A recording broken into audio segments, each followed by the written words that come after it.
لله ولجلاله صلاة وسلاما على رسول الله سيدنا محمد بن عبد الله وعلى آله وأصحابه ومن والاه ولا حول ولا قوة إلا بالله. Ashabul fadilah, para ulama, para kiai, para asatizah yang hadir pada kesempatan majelis maulid pagi ini, kita doakan semoga guru-guru kita senantiasa dipelihara oleh Allah Subhanahu wa taala. Allah jadikan ilmu yang Allah titipkan kepada mereka menjadi ilmu yang bermanfaat, dan kita senantiasa mendapatkan bimbingan daripada guru-guru kita ini. Para jamaah sekalian yang dirahmati Allah, hanya sekedar menambahkan apa yang telah tadi disampaikan oleh guru kita Al-Fadil Pak Kiai Haji Zulfa Mustafa, bahwa Allah Subhanahu wa taala menyebutkan di dalam Al-Qur'an, "Wa ma atakumur rasulu fakhuzuhu wa ma nahakum anhu fantahu." Apa yang Rasulullah berikan kepada kalian, ambil, dan apa yang Rasulullah larang kepada kalian, maka tinggalkan. Jamaah sekalian, yang perlu kita ambil daripada Nabi ini, yang Nabi sudah ajarkan kepada kita, itu kita sebut sebagai sunnah. Namun dari sunnah-sunnah yang Nabi lakukan, ada sunnah yang harus kita prioritaskan, dan ini adalah sunnah yang disyariatkan. Maka para ulama itu membagi sunnah kepada 3. Yang pertama adalah yang disebut sebagai sunnah adiyah, sunnah yang merupakan kebiasaan masyarakat yang dihadapi oleh Nabi kita Muhammad SAW. Seperti misalkan masyarakat Arab itu dari segi berpakaiannya, mereka biasa memakai pakaian yang disebut qamis, pakaian terusan yang seperti saya pakai ini. Kemudian mereka juga ada pakaian yang disebut izar, kain. Kemudian mereka biasa memakai yang namanya rida. Kemudian mereka juga biasa memakai yang namanya imamah. Ini adalah sunnah adiyah. Sunnah ini tidak dituntut oleh Nabi kita Muhammad untuk kita mengikutinya. Namun apabila ada di antara kita yang ingin mengikuti cara berpakaian Nabi, kita akan mendapatkan pahala itu bukan lantaran karena pakaiannya, tetapi karena ittiba'un Nabi kita Muhammad SAW. Karena cinta kepada Nabi kita Muhammad, maka Allah memberikan pahala dari apa yang kita ikuti itu. Para sahabat Nabi itu sangat detail mengikuti apa yang Nabi lakukan. Sahabat ada yang bernama Abdullah bin Mas'ud, yang sampai cara jalannya Nabi saja itu diikuti oleh beliau. Abdullah bin Mas'ud adalah sahabat yang tubuhnya tidak tinggi, rendah. Satu ketika dia lewat di satu jalan, yang di jalan itu ada pohon. Pohonnya sebetulnya kalau dia tidak menundukkan badannya, maka tidak akan terkena kepada kepalanya.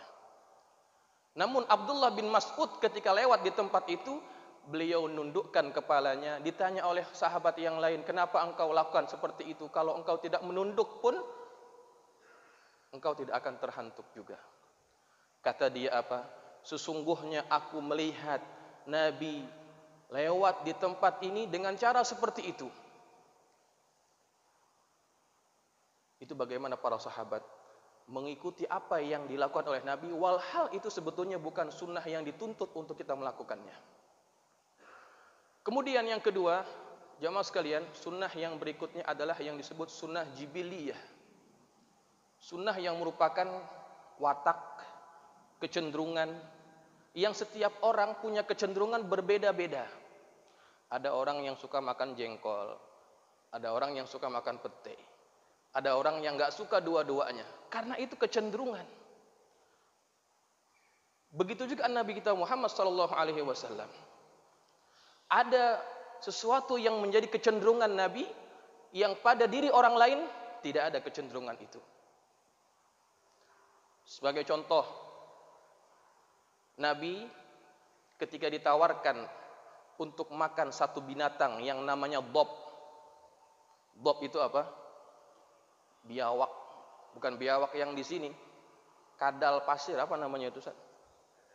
Kadal gurun begitu ya. Kemudian Nabi ditawarkan makanan tersebut, Nabi tidak memakannya. Karena apa? Tidak ada di kampung saya makanan yang seperti itu. Kecenderungannya berbeda. Kemudian suatu ketika Nabi diajak makan di rumah seorang sahabatnya yang bersama seorang sahabatnya yang bernama Anas bin Malik. Ketika itu Nabi Muhammad SAW dia mengambil makanan, kemudian Anas melihat apa yang Nabi ambil. Ketika Nabi ambil, rupa-rupanya yang diambil oleh Nabi adalah labu. Kata Anas apa? Sebelum ini saya tidak pernah suka makan labu. Namun setelah saya melihat Rasulullah makan labu, saya menjadi suka makan labu. Ini jibiliyah, tidak disyariatkan oleh agama. Tetapi ada sahabat yang ingin mengikuti itu, lantaran apa? Karena cintanya kepada Rasulullah, sehingga perkara yang tidak disyariatkan pun diikuti oleh beliau. Kita akan tetap dapat pahala lantaran cinta kita, ittiba kepada Rasulullah SAW.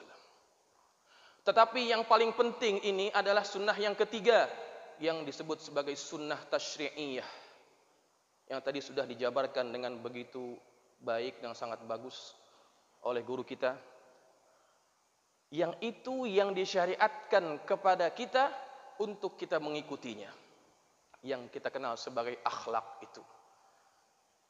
Jangan kita salah kaprah terhadap sunnah yang disyariatkan, kita mengabaikannya. Terhadap sunnah yang tidak disyariatkan, kita malah mementingkannya. Ada orang yang pakaiannya Masya Allah, pakai gamis, pakai rida, pakai imamah, tapi kalau salah ditegur marahan dia. Ini orang mementingkan sesuatu yang tidak dipentingkan oleh Nabi, yang tidak disyariatkan oleh agama, tetapi mengabaikan yang disyariatkan oleh agama kita. Ya. Seorang datang kepada Rasulullah, tanya kepada Rasulullah, "Ya Rasulullah, bagaimana pendapatmu tentang si fulanah ini? Dia hanya sembahyang yang fardu-fardu, puasa pun dia sembahyang yang fardu, yang sunnah pun dia lakukan, rajin tahajudnya, puasanya juga rajin, sedekahnya banyak. Tetapi kata seorang ini, wa tu'dzi jiranaha bilisaniha. Orang ini senantiasa menyakiti tetangganya dengan lisannya." Kata Nabi apa? La khaira fiha, tidak ada kebaikan pada orang itu. Hiya min ahlin nar, dia tergolong orang daripada penghuni neraka. Kemudian sahabat ini bertanya lagi kepada Rasulullah, "Wahai Rasulullah, bagaimana pendapatmu tentang si fulanah ini? Salatnya hanya yang fardu, puasanya hanya yang fardu, sedekahnya hanya sedikit daripada keju, tetapi tidak pernah dia menyakiti orang lain." Kata Nabi, hiya min ahlil jannah, dia tergolong daripada para penghuni surga. Jamaah sekalian, jadi dari apa yang saya sampaikan ini, hendaklah kita dapat mengambil apa yang datang daripada Rasulullah, yaitu apa-apa yang disyariatkan oleh agama kita. Jangan kita mementingkan sesuatu yang sebetulnya Nabi tidak suruh untuk kita buat, itu yang malah kita pentingkan. Sunnah tasyri'iyah ini yang berbentuk akhlak yang terpuji, hendaklah kita perbaiki, kita gali, sehingga kita berakhlak seperti apa yang diajarkan oleh Rasulullah sallallahu alaihi wasallam. Jamaah sekalian, Saya rasa cukup sekian daripada saya. Sallallahu alaihi wasallam Muhammad. Hadanallahu wa iyyakum ajma'in. Assalamualaikum warahmatullahi wabarakatuh.